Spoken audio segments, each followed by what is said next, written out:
चलो आज के क्लास में हम लोग देखने वाले हैं vectors in one shot. Okay, so अभी क्या करेंगे, फटाफट वेक्टर्स को जो है पूरे वेक्टर्स को कंक्लूड कर लेंगे बहुत ही छोटे समय में, छोटे इंटरवल में। ओके, तो आपको अटेंशन देना, ध्यान देना, आप अच्छे से समझते जाना एक एक पॉइंट को, क्योंकि इसके सारे पॉइंट्स आपके लिए बहुत इंपॉर्टेंट है। ओके, सो एकदम टू द पॉइंट बात करते हैं। सबसे पहले बात करते हैं वेक्टर्स इन वन शॉट में स्केलर्स एंड वेक्टर्स की। तो जब अगर हम बात करेंगे स्केलर्स एंड वेक्टर्स की, तो इसमें सबसे इंपॉर्टेंट पॉइंट हो जाता है कि आपको पूरे फिजिकल क्वांटिटी को डिफाइन करना पड़ता है। फिजिकल क्वांटिटी को डिफाइन करने का मतलब, हम दुनिया में कोई भी चीज़ को मेज़र करते हैं, तो मेज़र जब करते हैं तो उसको हम लोग एक फिजिकल क्वांटिटी बोलते हैं। तो simply I can say that कोई भी बॉडी को जो मेज़र करेंगे, मेज़र करने के लिए कुछ चीज़ों की ज़रूरत होती है, जिसको हम लोग नाम क्या देते हैं, फिजिकल क्वांटिटी। और ये पूरी दुनिया में फिजिकल क्वांटिटी 3 पार्ट में ही डिवाइडेड है। सबसे पहला पार्ट क्या है आपके लिए, स्केलर। दूसरा पार्ट क्या है आपका, वेक्टर। और तीसरा पार्ट क्या है, टेंसर। तो आप ये समझिए कि पूरे जितने भी फिजिकल क्वांटिटीज़ है, उन सारे फिजिकल क्वांटिटीज़ में जिसमें मैग्नीट्यूड होगा, ओके, केवल मैग्नीट्यूड होगा, डायरेक्शन वायरेक्शन नहीं होता है। सो केवल मैग्नीट्यूड अगर होगा तो उसको हम बोलेंगे कि वो स्केलर कैटेगरी में फॉल डाउन कर रहा है। लेकिन अगर मान लीजिए मैग्नीट्यूड के अलावा डायरेक्शन भी अगर उसमें प्रेजेंट हो, अगर, तो उसको हम लोग बोलेंगे वेक्टर क्वांटिटी। यानी कि वेक्टर को बोलने के लिए आपको क्या करना पड़ेगा, आपको बोलना पड़ेगा उसके पास मैग्नीट्यूड होना चाहिए। सेकेंड थिंग, आपको बताना पड़ेगा उसके पास डायरेक्शन होना चाहिए। लेकिन मैग्नीट्यूड एंड डायरेक्शन से कभी कभी काम नहीं चलता है। उसके अलावा तीसरा एक फैक्टर है जो कि बहुत इंपॉर्टेंट है, वो तीसरा फैक्टर भी आपको याद रखना पड़ेगा। क्या है तीसरा factor, triangle law of vector addition. यानी कि ये सिंपल एडिशन नहीं कर सकते हैं वेक्टर्स का, वेक्टर्स को ऐड करने के लिए हमें triangle law of vector addition की जरूरत पड़ती है। So I can say that triangle law of vector addition. मैं ये तीसरा पॉइंट इसलिए बताया आपको कि करंट के बारे में, जैसे आप जानते हैं कि करंट जो है उसके पास डायरेक्शन भी होता है, मैग्नीट्यूड भी होता है। तो मान लीजिए कोई वायर है, इस वायर में या रेजिस्टेंस में करंट फ्लो हो रहा है, तो आप बोलोगे सर I = 10 एम्पियर का करंट फ्लो हो रहा है और उसका डायरेक्शन किधर है, ईस्ट की तरफ है। तो आपने दोनों चीज़ डिफाइन कर दिया, उसका मैग्नीट्यूड भी डिफाइन कर दिया, डायरेक्शन भी डिफाइन कर दिया। बट इसमें एक तीसरी प्रॉपर्टीज होती है, triangle law of vector addition, उसको फॉलो नहीं करता है। नहीं करने की वजह से इलेक्ट्रिक करंट वेक्टर क्वांटिटी नहीं कहलाता है।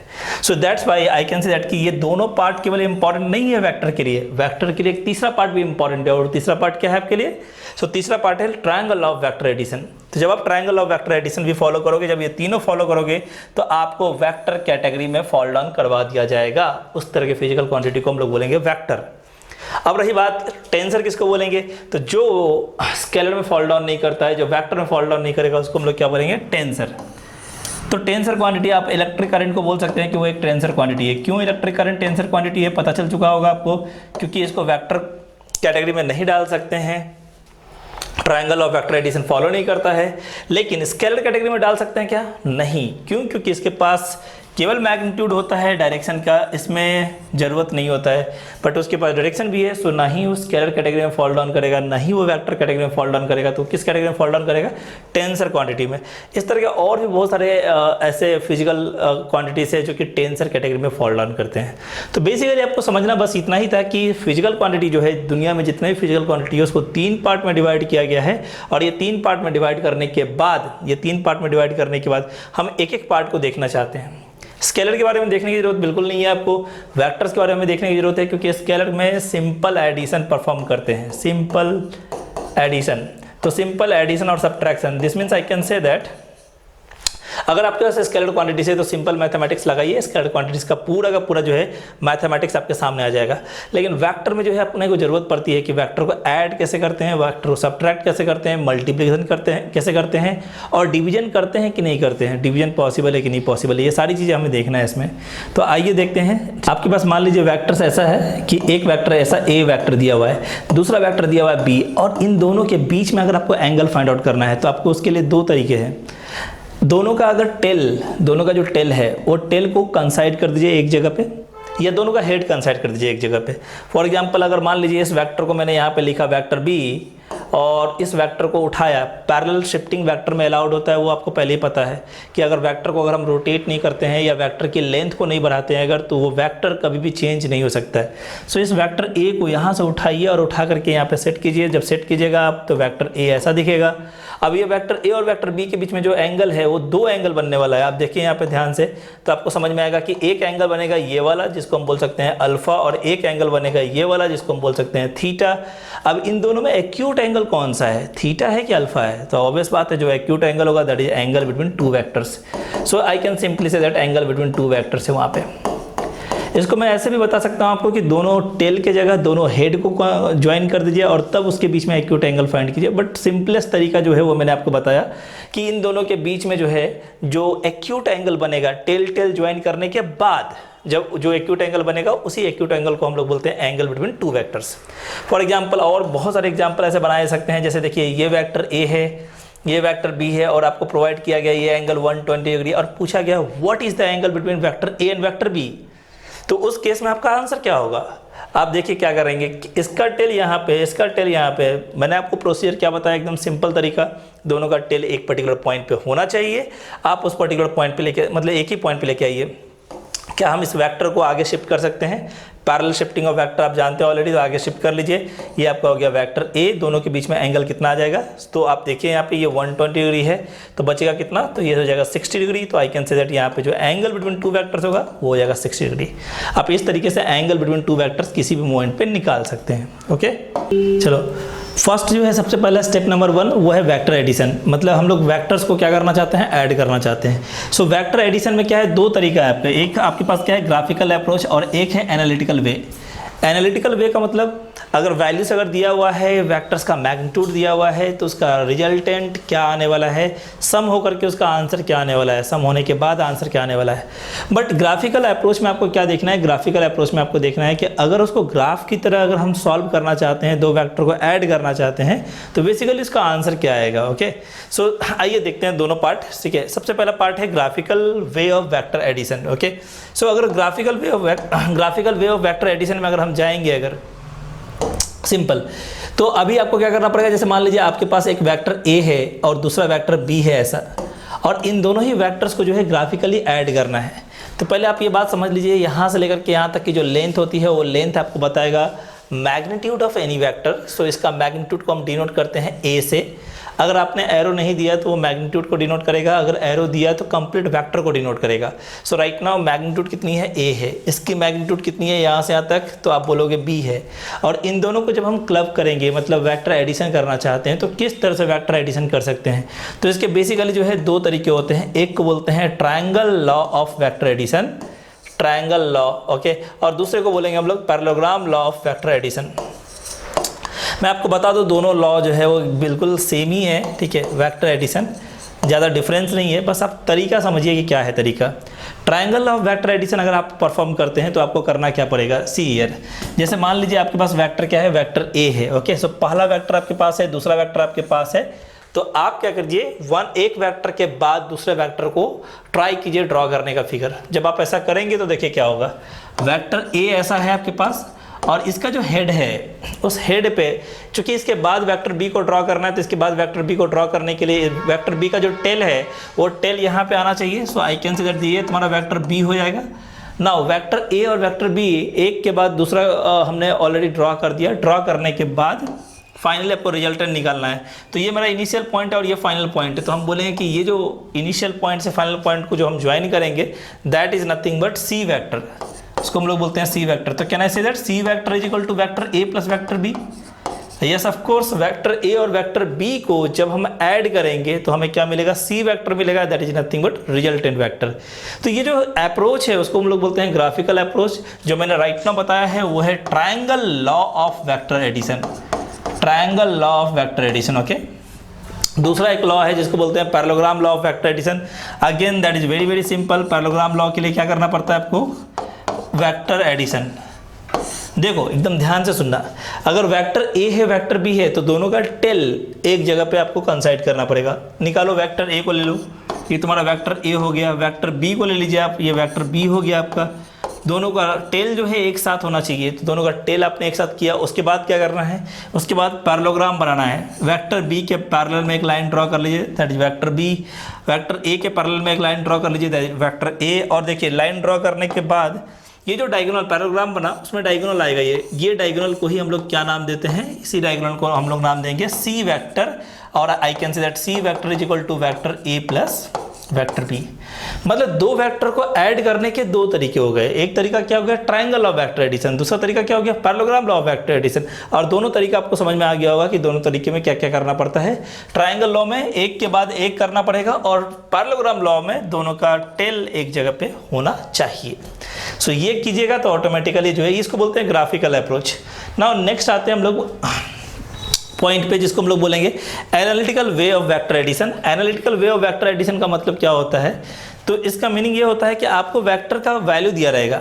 Value this means magnitude provide किया जाएगा। वेक्टर का मैग्नीट्यूड प्रोवाइड किया जाएगा, यानी कि एक वेक्टर जो है तुम्हारा वेक्टर ए ऐसा है समथिंग, ये तुम्हारा वेक्टर ए है और तुम्हारा दूसरा वेक्टर वेक्टर बी है। ये ग्राफिकल वे से हमने देख लिया ऑलरेडी, लेकिन अभी एनालिटिकल वे से देखना है तो इसका मैग्नीट्यूड कितना है ए और इसका मैग्नीट्यूड कितना है बी, और दोनों के बीच में जो एंगल है वो दोनों के बीच में एंगल प्रोवाइड किया है। लेट्स से दैट मान लीजिए ये वेक्टर ए है, ये वेक्टर बी है और दोनों के बीच में एंगल थीटा है अगर, तो आई कैन से दैट मेरे पास जो रिजल्टेंट आएगा C vector this is equal to vector A plus vector B. ये सी वेक्टर को हम अगर निकालना चाहते हैं तो this is very very simple, under root of A square plus B square plus 2ab। बचपन से आपके फॉर्मूला जानते होंगे, बस उसमें क्या करना है आपको 2ab के बाद आपको सीधा क्या करना है कॉस ऑफ थीटा को इंप्लीमेंट करना है। जब आप ये इंप्लीमेंट करेंगे तो मॉड ऑफ सी का वैल्यू निकल जाएगा। जैसे फॉर एग्जांपल छोटे छोटे एग्जांपल्स रहेंगे तो तुरंत आपको समझ में आ जाएगा कि कैसे इसको करना है। एग्जांपल नंबर 1, एक वेक्टर दिया हुआ है जिसका मैग्नीट्यूड दिया हुआ है 5, दूसरा वेक्टर दिया हुआ है जिसका मैग्नीट्यूड दिया हुआ है 4, दोनों के बीच में एंगल प्रोवाइड किया गया है आपको 60 डिग्री 60 डिग्री। आपको बोला गया व्हाट इज द रिजल्टेंट, क्या करना है आपको सी वेक्टर, यानी कि रिजल्टेंट का मतलब क्या हो गया सी वेक्टर का मैग्नीट्यूड फाइंड करना है। बहुत ही सिंपल है, आप क्या करो मॉड ऑफ सी निकालना है अगर, तो directly you can say that under root of A square plus B square plus 2ab cos theta. Try it, A की जगह क्या लिखेंगे 5 का स्क्वायर, बी की जगह क्या लिखेंगे 4 का स्क्वायर, फिर 2 into 5 into 4 and cos theta का मतलब कॉस 60, कॉस 60 का वैल्यू कितना होगा 1/2। आप निकालोगे ऑटोमेटिकली आपके पास आंसर आ जाएगा। बट जो रिजल्टेंट वेक्टर है this is a vector quantity right, ये वेक्टर है और वेक्टर के पास दो चीज़ें होने वाली है, एक मैग्नीट्यूड रहने वाली है और एक डायरेक्शन रहने वाली है। हम लोगों ने अभी जो बात किया हो किसके बारे में बात किया है, मैग्नीट्यूड के बारे में, लेकिन अब हमें बात करनी है कि डायरेक्शन कैसे निकाल सकते हैं और डायरेक्शन कैसे देख सकते हैं। तो देखिए यहाँ पे पूरे जितने भी चीज़ होती जितने भी 2D डायग्राम्स होते हैं वो 2D डायग्राम्स के बेसिकली 4 डायरेक्शंस होते हैं। कौन सा डायरेक्शन देखिए यहाँ पे, ये नॉर्थ है इसको बोलते हैं साउथ नीचे वाले को, और ये राइट साइड वाले को बोलेंगे ईस्ट और इसको बोलेंगे वेस्ट।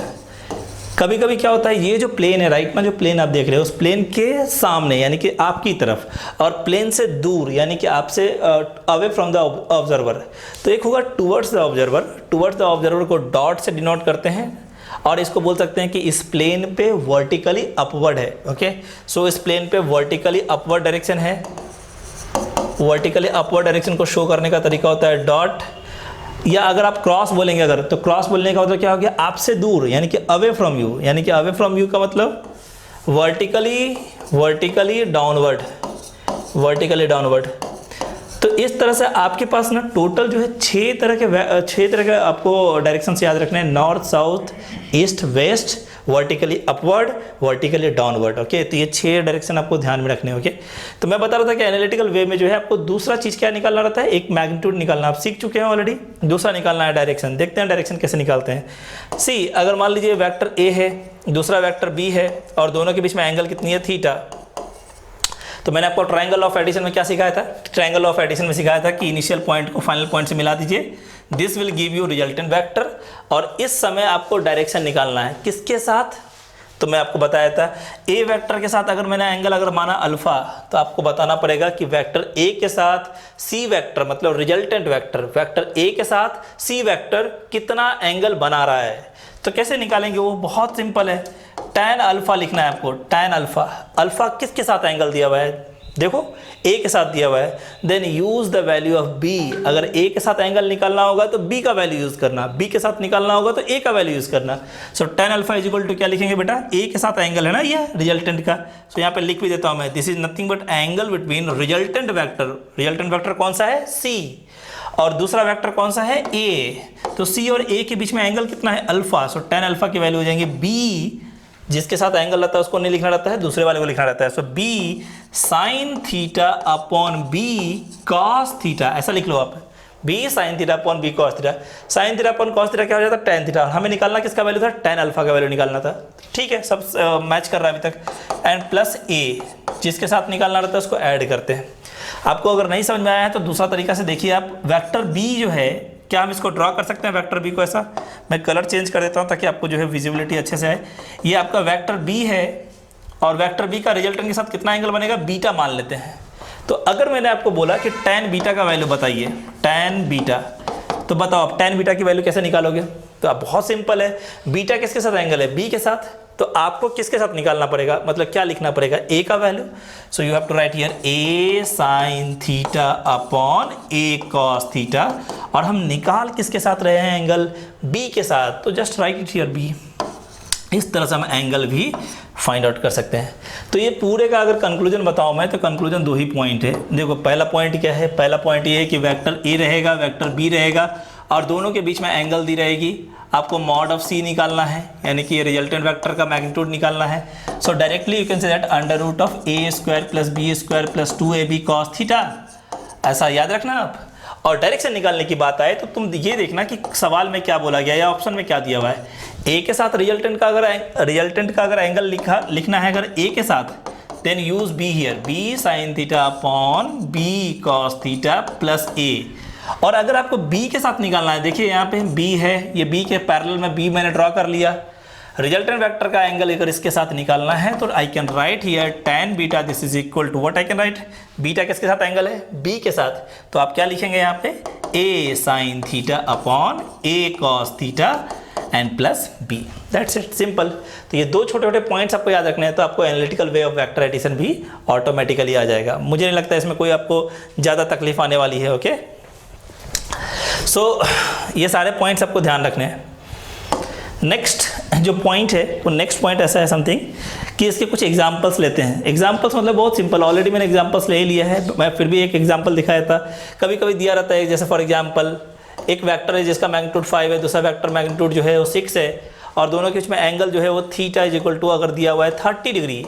आपको किसी ने पूछा रिजल्टेंट क्या होगा, मतलब सिंपल, सी बराबर under root of A square plus B square plus 2ab cos theta. फटाफट उसको लगाओ यहाँ पे, 2 × 5 × 6 × cos थीटा, थीटा की जगह कितना है बेटा, cos 30, cos 30 का मतलब √3/2। Calculate it, you will get the answer. अगर आपको निकालना है C और A के बीच में एंगल, C और A के बीच में angle, right it here tan alpha, alpha किसके बीच में है, C और A, तो यूज़ क्या करेंगे, मैंने आपको कुछ देर पहले बताया, B यूज़ करेंगे। सो B का वैल्यू कितना है 6 साइन थीटा, थीटा की जगह कितना है बेटा 30, तो 6 साइन 30 अपॉन 6 cos 30। ये ट्रिक यूज़ करना बहुत आसान है। प्लस किसके साथ निकालना है आपको, देख लीजिए आप, 5 के साथ निकालना है तो ये आंसर हो जाएगा। यहाँ से अल्फा की वैल्यू निकाल सकते हैं। कभी कभी पूछा जाएगा कि बी के साथ बताओ रिजल्टेंट का एंगल, तो ठीक है बी के साथ निकालना है तो use A value, 5 sine 30 upon 5 cos 30, plus किसके साथ निकालना था, ए के साथ, राइट इट डाउन हियर। तो इस तरीके से आप चीज़ों को आसान तरीके से सॉल्व कर सकते हैं। This is nothing a big deal. Okay, so आराम से करो इसको, सारे क्वेश्चंस बन जाएंगे आपसे। Next,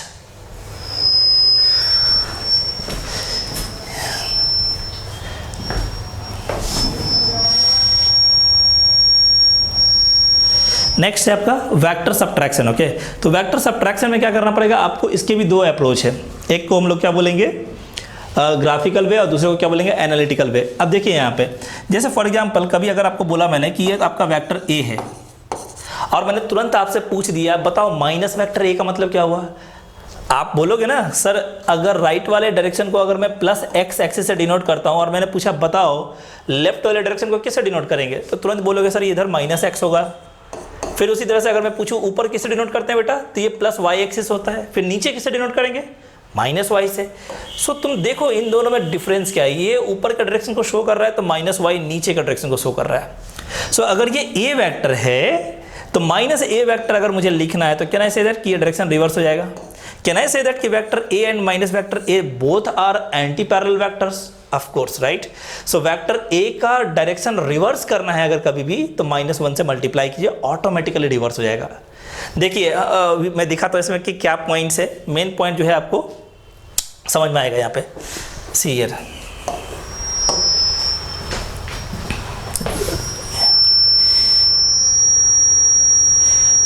okay so analytical way of subtraction, तो देखो सिंपल क्या करना है, सब्ट्रैक्शन करना है ना आपको, vector A minus vector B करना है। अब तुम मुझे बताओ vector A minus vector B करना है, can I write like this, vector A plus minus vector B. मैं फिर से बताया तो आपको, अगर आप एडिशन जान चुके हैं तो सब्ट्रैक्शन भी आपके लिए बड़ा आसान है। Vector A plus minus vector B, तो देखिए यहाँ पे ये एडिशन के लिए आप जो वेक्टर्स का यूज़ कर रहे हो कौन कौन सा वेक्टर है, तो गौर से देखो तो आपको पता चलेगा कि पहला वेक्टर जो है वेक्टर ए है और दूसरा वेक्टर जो है माइनस वेक्टर बी है, और इन दोनों को बेसिकली हम लोग क्या कर रहे हैं, सम कर रहे हैं। मतलब जो फॉर्मूला आपने यूज़ किया था वही फॉर्मूला अभी भी यूज़ करना है, सिर्फ थोड़ा सा का अंतर है कि पहले ए और बी का सम कर रहे थे, अभी ए और माइनस बी का सम कर रहे हैं। तो ए और माइनस बी का सम करेंगे तो मॉड ऑफ सी लिखेंगे अगर बेटा, तो बताओ मॉड ऑफ सी का वैल्यू क्या हो जाएगा, can I write like this, A square plus B square plus 2ab, ये सब तो मैग्नीट्यूड की बात हो गई। लेकिन यहाँ पे जो कॉस लिखना रहता है वो कॉस क्या रहता है, जो दो वेक्टर्स ऐड कर रहे हैं, पहला वेक्टर क्या है ए, दूसरा वेक्टर क्या है बी, जो दो वेक्टर्स ऐड कर रहे हैं उसके बीच का एंगल देखते हैं। ये आपका वेक्टर ए है, ये आपका वेक्टर बी है, दोनों के बीच में एंगल कितना दिया हुआ था, थीटा। लेकिन आपको निकालना किसके बीच का एंगल था, वेक्टर ए और माइनस बी। इस बार वेक्टर ए वेक्टर बी के बीच का एंगल नहीं निकालना है आपको वेक्टर ए और माइनस वेक्टर बी के बीच का एंगल निकालना है। अगर वो निकालना है अगर, तो मुझे कैसे करेंगे, तो बी की जगह क्या करेंगे, माइनस बी करेंगे, ऐसा हो जाएगा। तो ये अगर थीटा है बेटा, तो तुम मुझे बताओ ये एंगल कितना हो जाएगा। तो आप जानते हो पूरा स्ट्रेट लाइन पे एक एंगल 180 होता है, तो ये वाला एंगल कितना हो जाएगा, 180 minus theta. Just put this value here, 180 minus theta, हो गया काम खत्म। और जो लोग बेसिक मैथमेटिक्स से मेरा क्लास कर चुके हैं उसको पता है कि cos 180 माइनस थीटा का वैल्यू होता है माइनस कॉस थीटा। सो अगर आप इसको सॉल्व कीजिएगा तो under root of A square plus B square minus cos theta को अगर हम सही तरीके से लिखेंगे माइनस 2ab कॉस थीटा। तो आपको समझ में आ गया होगा कि अगर यहाँ पे प्लस होता तो आंसर यहाँ पे प्लस होता, और यहाँ पे माइनस है तो आंसर यहाँ पे माइनस होगा। इतना ही डिफरेंस था। तो this very very simple again. So इस तरह के प्रॉब्लम्स अगर आते हैं तो आराम से आप डील कर सकते हो, ठीक है। सो इस तरह के प्रॉब्लम्स में आपको कोई दिक्कत नहीं आना चाहिए। ये तुम्हारा एनालिटिकल वे ऑफ सब्ट्रैक्शन हुआ। अब आते हैं देखिए ग्राफिकल वे में। तो अगर हम ग्राफिकल वे में अगर जाएंगे अगर, तो बहुत सिंपल है। क्या करना आप, सी कोई अगर बोले कि this is vector A and this is your vector B, ठीक है, ये वेक्टर ए है और एक वेक्टर बी है, और आपको ग्राफिकल वे से जो है उसको ये करना है, सब्ट्रैक्ट करना है। कोई बात नहीं, किसी ने आपको बोला vector C is equal to A minus B, कैसा दिखेगा, डोंट डू एनीथिंग, सिर्फ और सिर्फ क्या करो, vector A plus minus vector B लिख दीजिए। वेक्टर ए को एज इट इज रहने दीजिए, इसमें कोई चेंजेस नहीं है। बी को आपने क्या किया, माइनस बी किया, तो ये जो बी का डायरेक्शन है उसको रिवर्स कर दीजिए, तो ये हो जाएगा माइनस बी। आप इसका जो हेड जो है यहाँ पे रख दीजिए, ऑटोमेटिकली इसका जो एडिशन होगा इनिशियल पॉइंट से लेकर के फाइनल पॉइंट तक, this is your S vector. So automatically you can see that this is your C vector. इसको सी लिखा है मैंने, तो इसको सी लिख दीजिए आप, सी वेक्टर। सो इस तरह से आप सी वेक्टर निकाल सकते हैं। तो ग्राफिकली भी ऐड करना बड़ा आसान है। बहुत बार क्या होता है कि आपको पूछा जाता है कि चेंज इन वेलोसिटी बताओ, चेंज इन वेलोसिटी। बच्चे गलती करते हैं इस तरह से, आपको गलती नहीं करना है इसमें। चेंज इन वेलोसिटी अगर पूछा जाए तो पहले तुम देखो, कोई पार्टिकल अगर ईस्ट में मूव कर रहा है 10 मीटर पर सेकेंड से, और कुछ देर के बाद वो नॉर्थ में मूव करने लगा 10 मीटर पर सेकेंड से, क्या लगता है आपको, चेंज इन वेलोसिटी आएगा कि नहीं आएगा? ऑफ कोर्स आएगा ना। ऊपर देखो यहाँ पे, इसका डायरेक्शन देखो क्या है, इसका डायरेक्शन जो है वो नॉर्थ में है, ये नॉर्थ में है, और इसका डायरेक्शन आप चेक कीजिए, इसका डायरेक्शन ईस्ट में है। ऑब्वियस बात है दोनों का डायरेक्शन चेंज हो गया, that's why change in velocity vector आएगा। अगर मुझे वो लिखना है तो कैसे लिखेंगे बेटा, ये आपका v इनिशियल हो गया, ये आपका v फाइनल हो गया, और मुझे लिखना है डेल्टा v, मतलब चेंज इन वेलोसिटी वेक्टर। कहना है दैट डेल्टा v का वैल्यू होता है v final vector minus v initial vector. अगर ऐसा बोल सकते हैं तो ये क्या है, ये तो सब्ट्रैक्शन है ना फाइनल वेलोसिटी वेक्टर और इनिशियल वेलोसिटी वेक्टर का। फाइनल वेलोसिटी वेक्टर जैसा है वैसा ही रहने दीजिए, कैसा है, ऊपर की ओर है, ओके, यहाँ पे रहने दिया। इनिशियल वेलोसिटी वेक्टर का माइनस वर्जन यूज करना है। इनिशियल वेलोसिटी वेक्टर किधर है, राइट में है, तो उसका माइनस वर्जन किधर हो जाएगा, लेफ्ट में। तो जस्ट इसके बाद जो है ना माइनस वी इनिशियल को लिख लीजिए, यहाँ पे माइनस वी इनिशियल हो जाएगा। ये आपका क्या था, वी फाइनल था, और दोनों को ऐड करना है अब, तो इनिशियल से फाइनल को मिला दीजिए, this will give you delta V vector. इस तरह से आप एंगल भी निकाल सकते हैं। कभी अगर पूछा गया एंगल बताओ अल्फा क्या है, तो क्या लिखोगे, tan alpha this is equal to right angle triangle है, तो सामने वाला क्या है, उसकी स्पीड कितनी है vi, और बेस कितना है v फाइनल, तो I can find alpha value from here.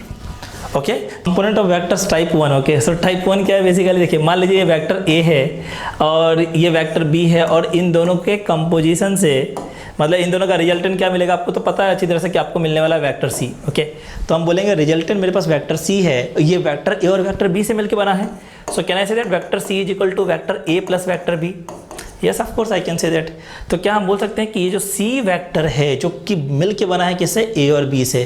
तो ए और बी क्या है basically, this is nothing but components of, यानी कि this means I can say that A और बी के बारे में कमेंट करना है। So I can say that components of vector A, sorry components of C vector. C vector के दो कंपोनेंट है right now, A and B, क्योंकि ए और बी से मिलकर के सी बना है। So that's why component of A and B is nothing but C. उसी तरह से अगर मैं बोलूँ C vector this is equal to E vector plus A vector plus B vector plus D vector, इस तरह से मल्टीपल वेक्टर्स को अगर हम ऐड करना चालू करें अगर, तो इन सब का रिजल्टेंट क्या आने वाला है, सी। तो I can say that E vector, A vector, B vector और डी वेक्टर ये सब क्या है, कंपोनेंट्स ऑफ वेक्टर सी है। सो इसको हम बोलेंगे कंपोनेंट्स ऑफ वेक्टर सी।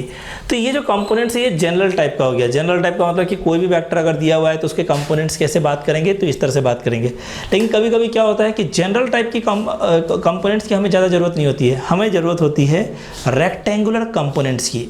तो रेक्टेंगुलर कंपोनेंट्स क्या होता है, so I can say that कि हम टाइप 2 के बारे में पढ़ना चाहते हैं। सो टाइप 2 में आई कैन से दैट यहाँ पे अगर टाइप 1 की जगह अगर मैं टाइप 2 ले लूँ अगर, तो टाइप 2 में बेसिकली क्या करेंगे, तो टाइप 2 में हम लोग को ये करना है कि कंपोनेंट्स रेक्टेंगुलर टाइप का देखना है। जिस मीन्स अगर ये 2 आई के मान लीजिए ये 2 है, ये आपका एक वेक्टर है वेक्टर ए और दूसरा वेक्टर बी है। Vector A is perpendicular to vector B है। अब इन दोनों का रिजल्टेंट देखेंगे तो क्या बोलेंगे, इसको इससे ज्वाइन कर दिया, सी वेक्टर हो जाएगा। तो can I say that C vector is equal to vector A plus vector B. और वेक्टर ए और वेक्टर बी क्या है, एक दूसरे पे म्यूचुअली परपेंडिकुलर है। So I can say that these are, यानी कि ये और ये, these are the rectangular components. इसको सिंपल कंपोनेंट्स ना बोल करके हम लोग क्या बोलेंगे, rectangular components of vector C. इसको रेक्टेंगुलर कंपोनेंट बोलते हैं, यानी कि जो परपेंडिकुलर कंपोनेंट्स होता है उसको रेक्टेंगुलर कंपोनेंट के नाम से हम लोग जानते हैं। फॉर एग्जांपल जैसे मान लीजिए ये एक्स एक्सिस है और ये वाई एक्सिस है और दो वेक्टर्स ऐसा मान लो आप। जैसे मान लीजिए आप दो वेक्टर जो है, एक वेक्टर ए है और दूसरा वेक्टर क्या है, बी है। एक वेक्टर ए है और दूसरा वेक्टर आप ऐसा समझिए कि ये बी ऐसा है। अगर ये इन दोनों वेक्टर को अगर हम ऐड करेंगे तो एक तीसरा वेक्टर क्या मिलेगा, सी मिलेगा। तो can I say that C vector is equal to A vector plus B vector आप बोल सकते हैं। जहाँ पे ए और बी को हम लोग क्या बोलेंगे कि ए और B that is the rectangular components of vector C. So vector C का क्या है, वो रेक्टेंगुलर कंपोनेंट्स है क्योंकि वो कंपोनेंट्स एक दूसरे पे क्या है, परपेंडिकुलर है।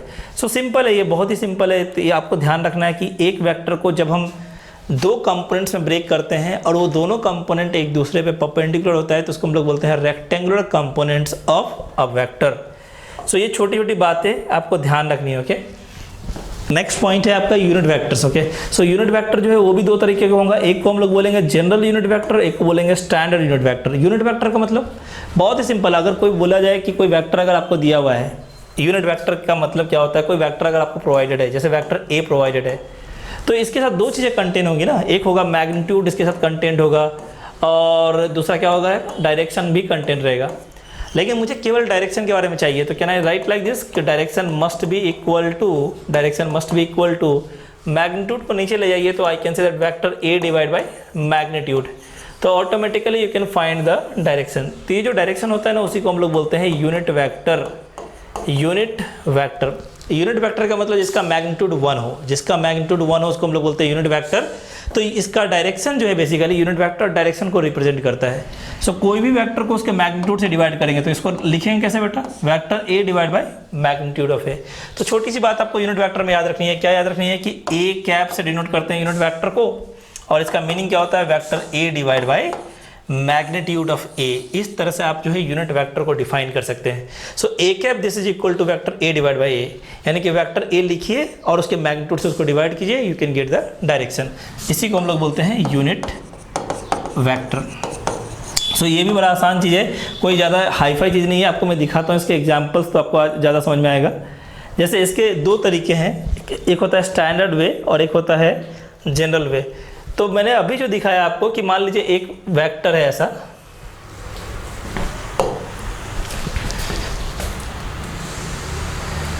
ओके, सो ये एक वेक्टर ए है, तो इसका डायरेक्शन जो होगा वो डायरेक्शन किधर होगा, तो इसका डायरेक्शन को रिप्रेजेंट करने का जो तरीका होगा उसको बोलेंगे ए कैप।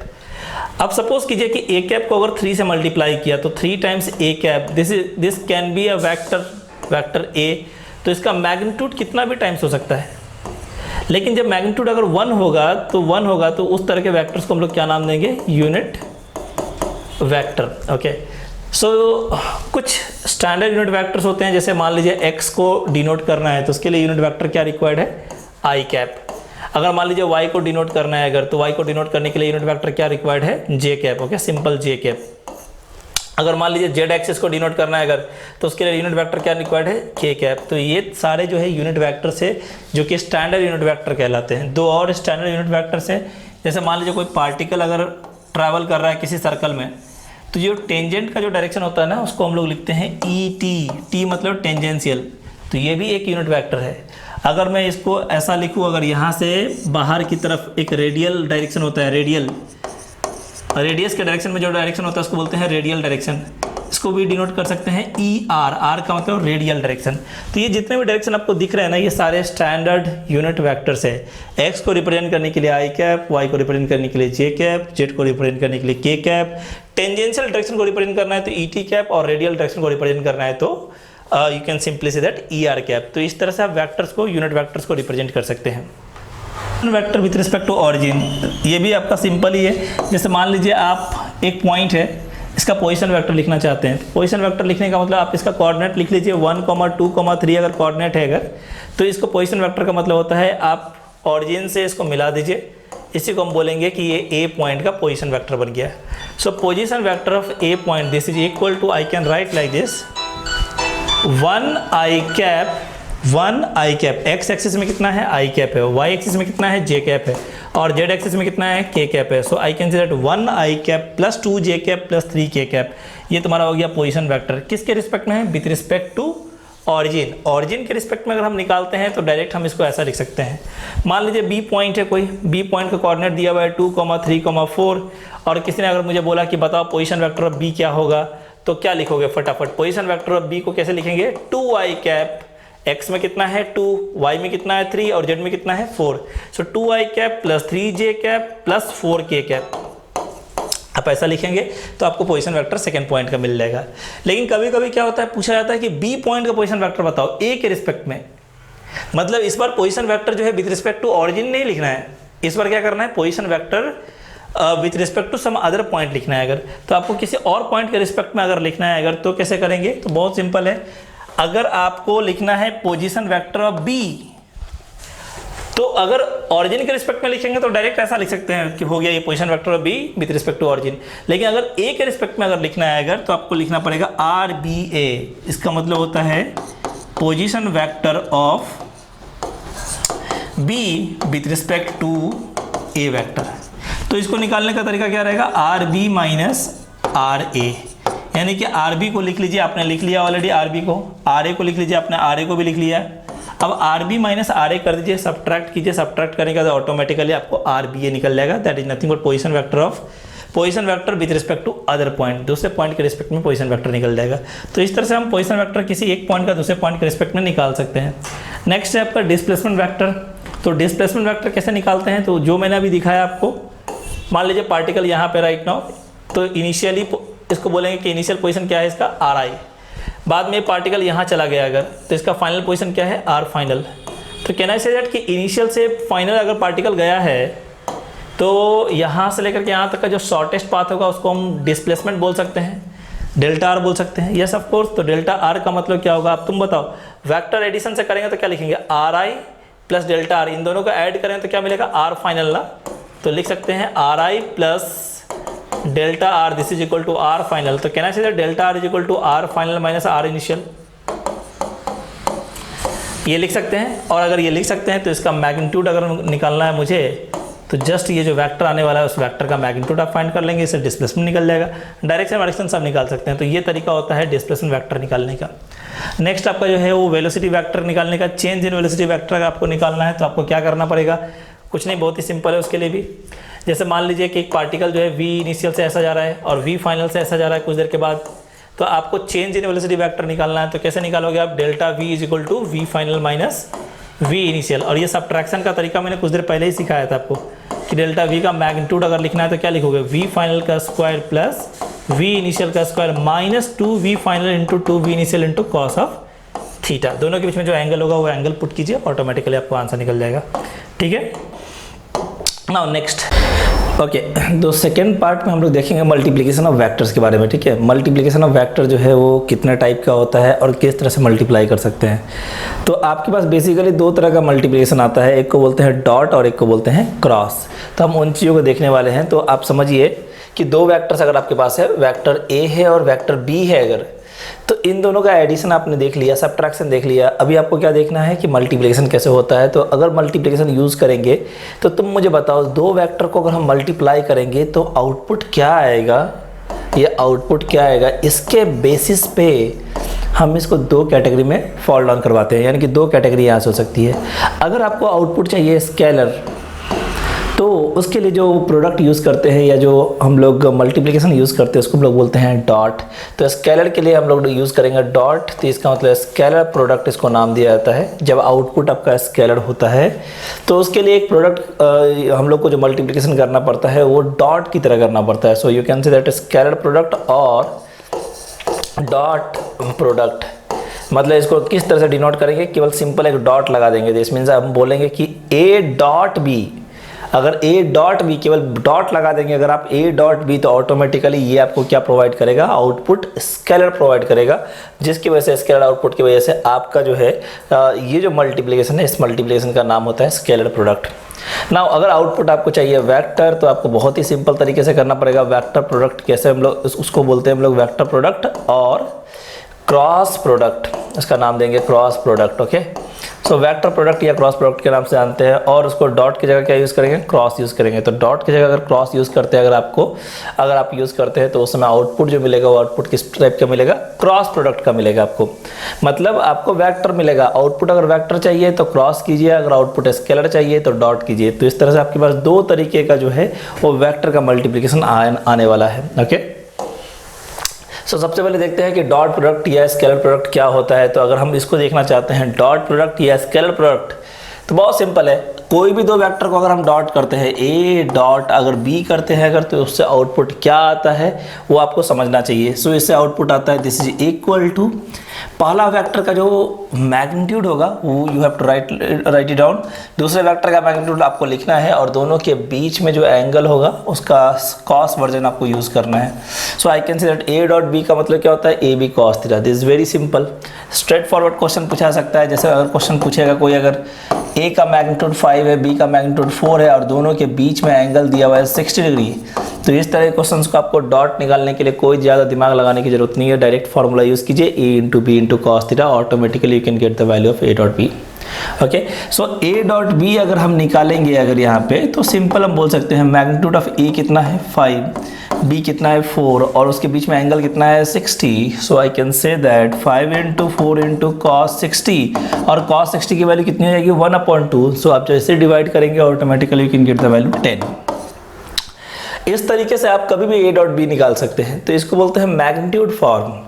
मैग्नीट्यूड गिवन है और दोनों के बीच में एंगल गिवन है अगर, तो automatically you can get the value A dot B. ए डॉट बी का वैल्यू आप डायरेक्टली निकाल सकते हैं। एक दूसरा फॉर्मेट होता है जिसको बोलते हैं वेक्टर फॉर्मेट, आप उसको भी देख सकते हैं। लेकिन उसको देखने से पहले मैं कुछ बातें बताना चाहूँगा कि ए डॉट बी का फॉर्मूला आप ये ध्यान में रखिए और जल्दी से सोच के बताइए कि ए डॉट बी की जगह अगर आई कैप डॉट आई कैप रहेगा तो उसका आंसर क्या आएगा। तो आप बोलेंगे सर आई कैप एक यूनिट वेक्टर है और यूनिट वेक्टर का मैग्नीट्यूड कितना होता है 1। ऑब्वियस बात है इसका मैग्नीट्यूड 1 होगा, इसका भी मैग्नीट्यूड कितना होगा 1, ये 1 ये 1। और आई कैप एंड आई कैप दोनों सेम डायरेक्शन को रिप्रेजेंट करता है, राइट। आई कैप अगर एक्स एक्सिस को रिप्रेजेंट करता है तो दूसरा वेक्टर भी क्या हो रहा है, एक्स एक्सिस को ही रिप्रेजेंट कर रहा है। तो इन दोनों के बीच में एंगल कितना बनेगा, सो एंगल बनेगा 0 degree. So can I say that 1 into cos of 0 degree, this is nothing but 1। तो इसका आंसर क्या हो जाएगा 1। सिमिलरली आप जे डॉट जे करोगे तो सेम लॉजिक लगाना है आपको, के डॉट के करोगे तो सेम लॉजिक लगाना है आपको।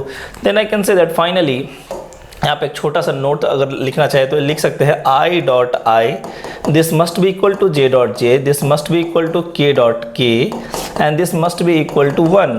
आप ये नोट्स याद रखो कि आई को आई के साथ डॉट करेंगे तो 1 आएगा, आई को जे के साथ डॉट करेंगे 1 आएगा, के को के साथ डॉट करेंगे 1 आएगा, क्योंकि दोनों का डायरेक्शन सेम है। cos 0 डिग्री का वैल्यू 1 होता है। सो ये काम करना है आपको। सेकेंड थिंग, अगर मान लीजिए अगर आपको आई डॉट जे निकालना है, किसी भी समय जो है आई डॉट जे आ सकता है, तो आई डॉट जे अगर आएगा तो आप सपोज समझिए इस बात को, आई एक्स एक्सिस को रिप्रेजेंट करता है और जे वाई एक्सिस को रिप्रेजेंट करता है, तो दोनों के बीच में एंगल कितना है, एंगल 90 डिग्री है। सो कैन आई से दैट कि आई का मैग्नीट्यूड 1, जे का मैग्नीट्यूड 1 और दोनों के बीच में एंगल 90 डिग्री है। So cos 90 की वैल्यू कितनी होती है, you know that cos 90 is nothing but 0। तो आप बोलोगे सर आई और जे जब भी दो वेक्टर्स एक दूसरे पे परपेंडिकुलर होते हैं तो उसका डॉट प्रोडक्ट क्या हो जाता है, 0 हो जाता है। So simply you can say that i dot j must be equal to 0। उसी तरह से जे डॉट के करेंगे तो भी क्या आंसर आएगा, 0 ही आएगा। तो आपको समझ में आ गया होगा कि आई डॉट जे का आंसर 0 आने वाला है, जे डॉट के का भी आंसर क्या आने वाला है, 0 आने वाला है, और के डॉट आई भी लिखेंगे तो भी उसका आंसर क्या आने वाला है, बोलो 0 ही आने वाला है। आपको क्यों ऐसा मालूम है कि 0 आने वाला है, क्योंकि ये दोनों ही वेक्टर एक दूसरे पे हमेशा क्या है, परपेंडिकुलर है। कैन आई से दैट कि ए डॉट बी ये 0 होगा if A is perpendicular to B. Can I say that? तो ये बहुत इंपॉर्टेंट प्रॉपर्टीज है जो मैंने अभी लिखा है right now. So this is very very very important, you have to remember this. A dot B का वैल्यू 0 हमेशा होगा। कब? कंडीशन क्या है, A must be perpendicular to B. और ए और बी के बीच में एंगल अगर आप परपेंडिकुलर बोल रहे तो एंगल का वैल्यू कितना हो जाएगा, 90 डिग्री। तो आप समझिए ना कि दो वेक्टर है, दोनों वेक्टर के बीच में एंगल 90 डिग्री है, तो cos 90 का वैल्यू 0 हो जाएगा। उस समय ए डॉट बी की वैल्यू 100% 0 होने की गारंटी है।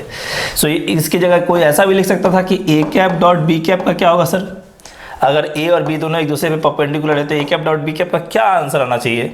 मुझे कोई मैटर नहीं करता है कि ये vector A dot vector B है कि A cap dot B cap है। क्यों? आपने बता दिया कि इन दोनों के बीच में एंगल कितना है, 90 डिग्री है।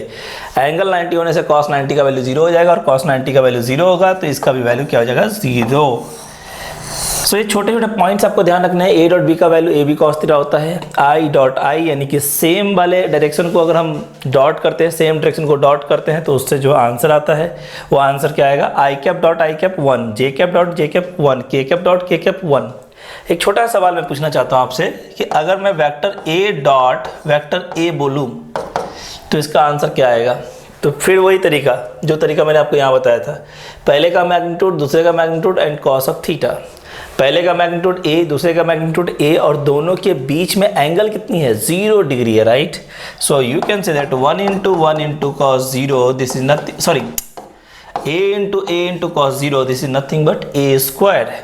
So this is equal to a square, okay? So vector a dot vector a this is equal to a square। अगर यहीं पे अगर मैं a cap dot a cap अगर लिखूँ, a cap dot a cap अगर मैं लिखूँ तो उसका आंसर क्या होना चाहिए। सो a कैप का मैग्नीट्यूड कितना होता है, 1, दूसरा a कैप का मैग्नीट्यूड 1, दोनों के बीच में एंगल कितनी है, 0, cos 0 डिग्री की वैल्यू होती है 1। सो आंसर क्या हो जाएगा, 1। सो आई होप सो ये सारे छोटे छोटे पॉइंट्स जो है आपको दिमाग में आ गए होंगे कि A cap dot A cap कैसे लिखना है, vector A dot vector A कैसे लिखना है। और ये सारी चीज़ें अगर आपके दिमाग में अगर आ गया है तो ऑटोमेटिकली आप छोटे छोटे क्वेश्चंस को और हैंडल कर सकते हैं। देखिए जैसे यहाँ पे, जैसे मान लीजिए ये सारी बातें आपको अगर माइंड में अगर आ चुकी है तो मैं एक छोटा सा एक क्वेश्चन लेता हूँ, ठीक है। आप उस क्वेश्चन को हैंडल करके देखिए। अगर आपके पास वेक्टर ए दिया हुआ है 2i cap plus 3j cap plus 4k cap, और दूसरा वेक्टर दिया हुआ है vector b is equal to minus I cap plus 2j cap plus 4k cap, ऐसा सब कुछ सपोज करो दो वेक्टर्स दिया हुआ है। तो इस वेक्टर्स को हम बोलते हैं, this is nothing but vector format, इसको बोलते हैं वेक्टर फॉर्मेट। अब अगर कभी भी वेक्टर फॉर्मेट में अगर दिया है और किसी ने आपसे पूछा कि बताओ बच्चों a डॉट बी का वैल्यू कितना होगा, तो क्या करना है आपको, दोनों को मल्टीप्लाई करना है। अब देखिए इसका कॉफिशिएंट कितना है, 2, इसको मल्टीप्लाई करना है सामने वाले के कॉफिशिएंट से, तो 2 को मल्टीप्लाई करेंगे -1 से तो -2 आएगा। आई को आई के साथ मल्टीप्लाई करेंगे तो आई डॉट आई कितना आया था, 1 बताया था मैंने आपको।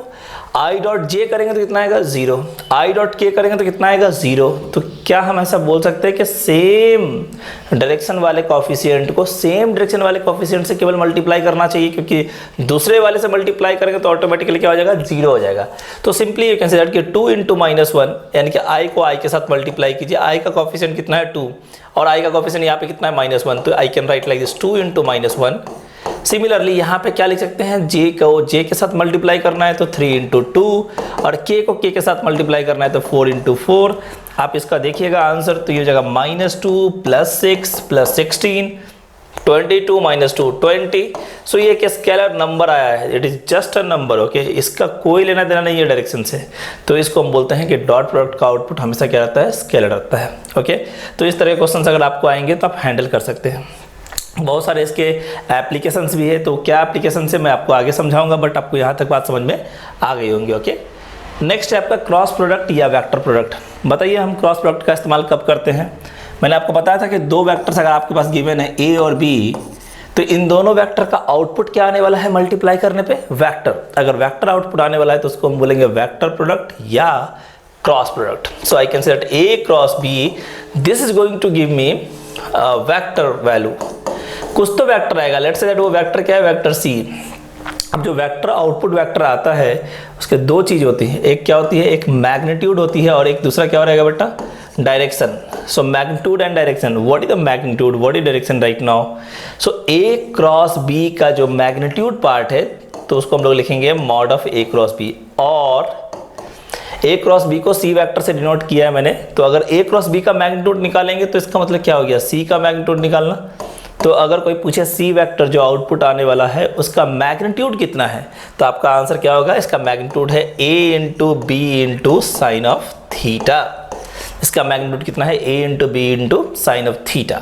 सो remember this, a cross b का जो मैग्नीट्यूड होता है a × b × साइन थीटा होता है। अगर हम डायरेक्शन की बात करें अगर, तो देखिए सी वेक्टर में दूसरा डायरेक्शन भी आने वाला है, तो डायरेक्शन क्या होता है तो देखते हैं। a क्रॉस b को अगर आप लिखेंगे, this is your C vector. आपको अच्छी तरह से पता है कि डायरेक्शन निकालने के लिए उस वेक्टर को उसी के मैग्नीट्यूड से डिवाइड करना पड़ता है। तो सी वेक्टर को सी से डिवाइड कीजिए, सी से डिवाइड करने का मतलब क्या हुआ, ए क्रॉस बी के मैग्नीट्यूड से डिवाइड करना। So divide by magnitude of A cross B. C क्या था यहाँ पे, देखो ना यहाँ पे सी क्या था, मॉड ऑफ सी क्या था, ए क्रॉस बी का मैग्नीट्यूड। तो सी से डिवाइड करना है अगर मुझे, तो सी से डिवाइड करने का मतलब क्या हो गया, division bye a cross b magnitude. So simply I can say that this will give me the direction, मतलब सी कैप, ये तुम्हारा डायरेक्शन देगा आपको। So direction is given by a cross b divide by mod of a cross b। ये तुम्हारा दूसरा formula हो गया।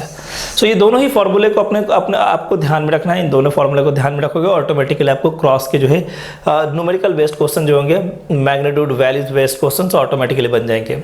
ओके, अब इसमें देखिए मैंने जैसे आपको डॉट में बताया था स्टैंडर्ड डायरेक्शंस के साथ जो है डॉट प्रोडक्ट, उसी तरह से क्रॉस का बता रहा हूँ मैं आपको।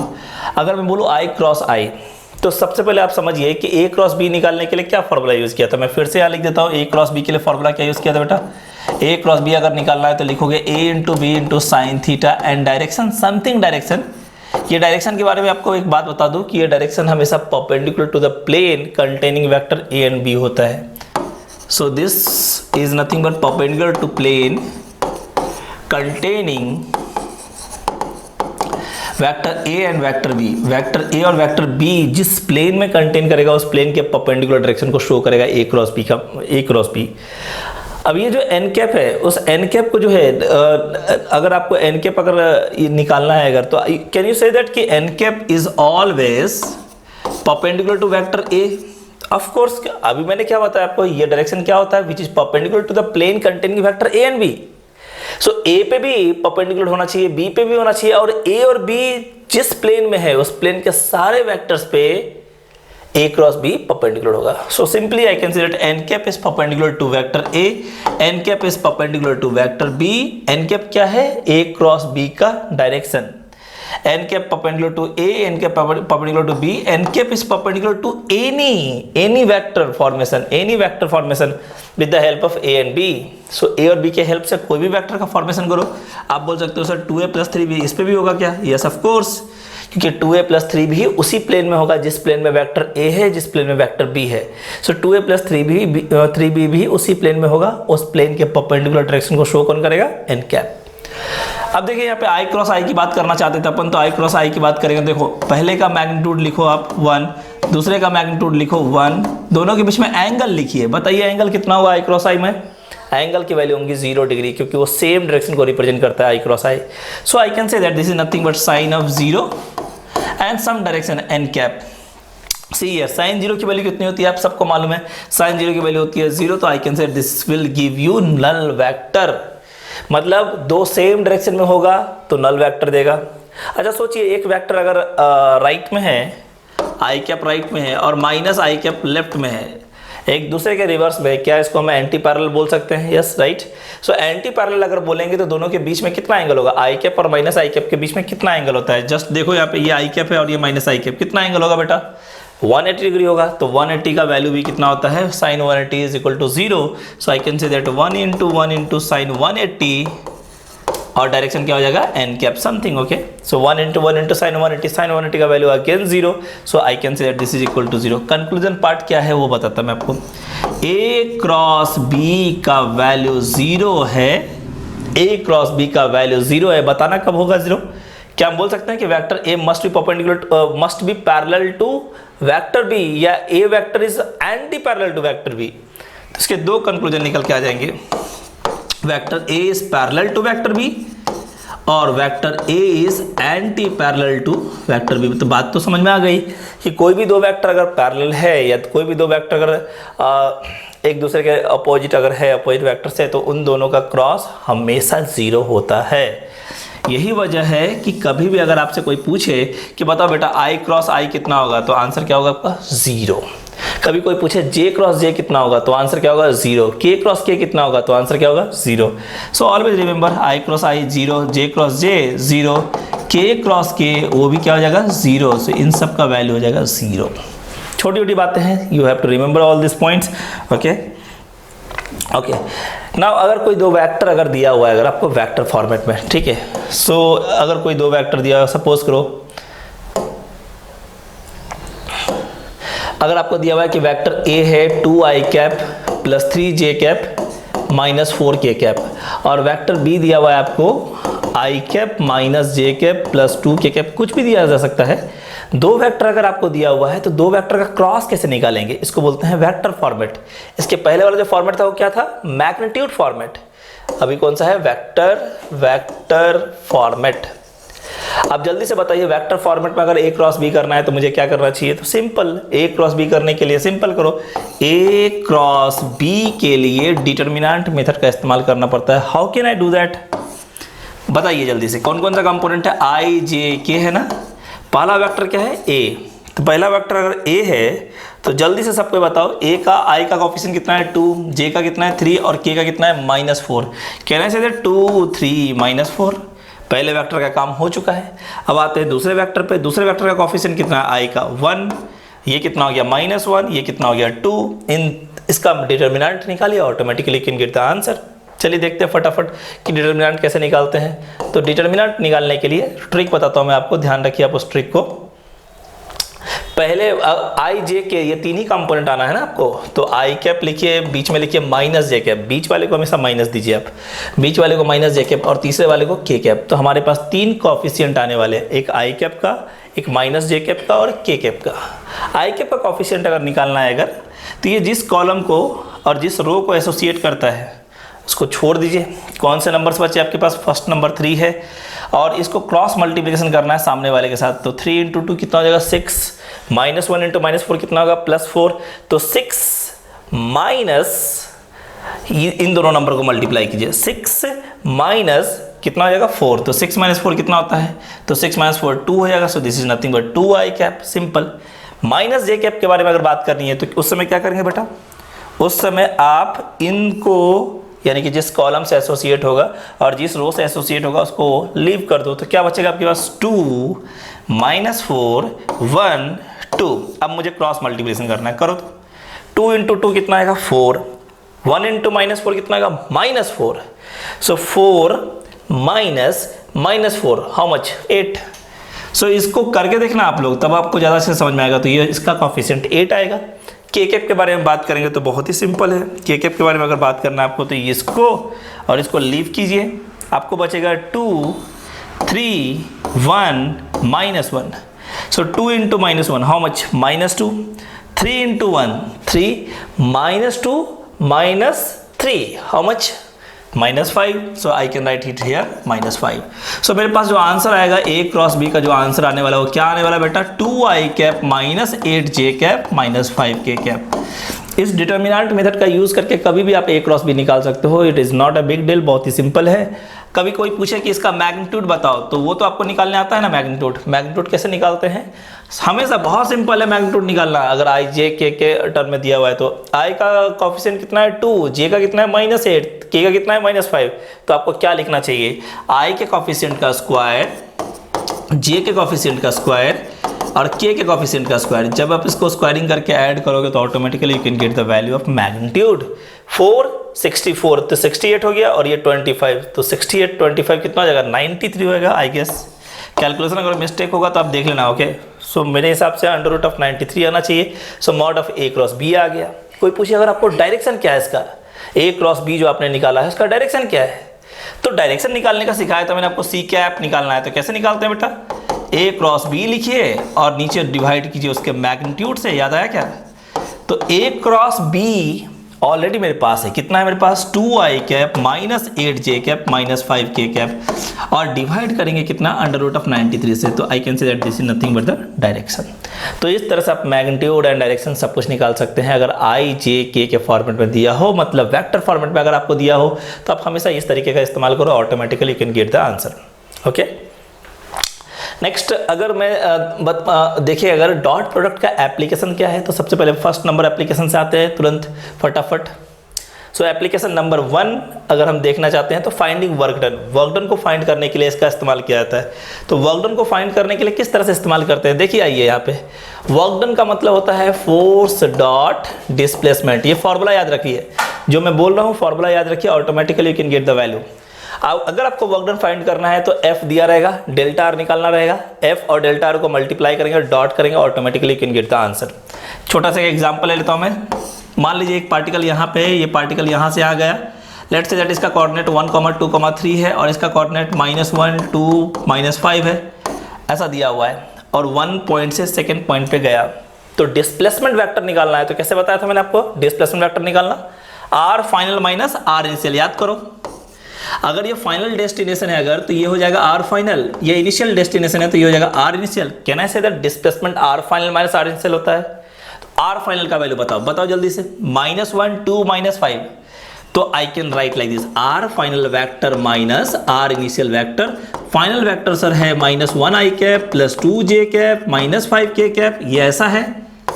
इसको माइनस करना है किसके साथ, R इनिशियल वेक्टर के साथ। R इनिशियल वेक्टर देखिए 1i cap +2j cap +3k cap, ये हो गया R इनिशियल वेक्टर। जब हम दोनों को सब्ट्रैक्ट करेंगे तो डेल्टा R मिल जाएगा। डेल्टा R मिलने का तो उसको F के साथ मल्टीप्लाई करना है।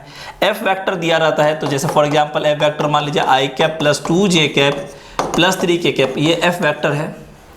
अब क्या करना है, दोनों का डॉट लेना है, वर्क डन की वैल्यू निकल जाएगी। तो चलो पहले ये सॉल्व कर लेते हैं फटाफट। कितना आ जाएगा बेटा, -1 -2i कैप 2 और ये -2 how much, cancel out, -5 -3 -8k cap हो जाएगा। अब देखिए दोनों का डॉट करना है। i के कंपोनेंट को डॉट करना है किसके साथ, i के कंपोनेंट के साथ। डॉट कीजिए, 1 है यहाँ पे कॉफिशिएंट कितना है -2, 1 × -2 कितना हो जाएगा -2। j का कॉफिशिएंट यहाँ पे कितना है 2 और यहाँ पे बेटा है ही नहीं, सो 0 है। सो इसका सेकंड कंपोनेंट की वजह से जो मल्टीप्लिकेशन होगा उसका आंसर 0 होगा। k का कंपोनेंट कितना है 3, यहाँ पे कितना है बेटा -8, 3 × -8 हाउ मच, -24। सो ये हो जाएगा -26। चूंकि वर्क डन का जो यूनिट होता है जूल होता है तो करेक्ट आंसर क्या होगा, वर्क डन = -26 जूल। खत्म।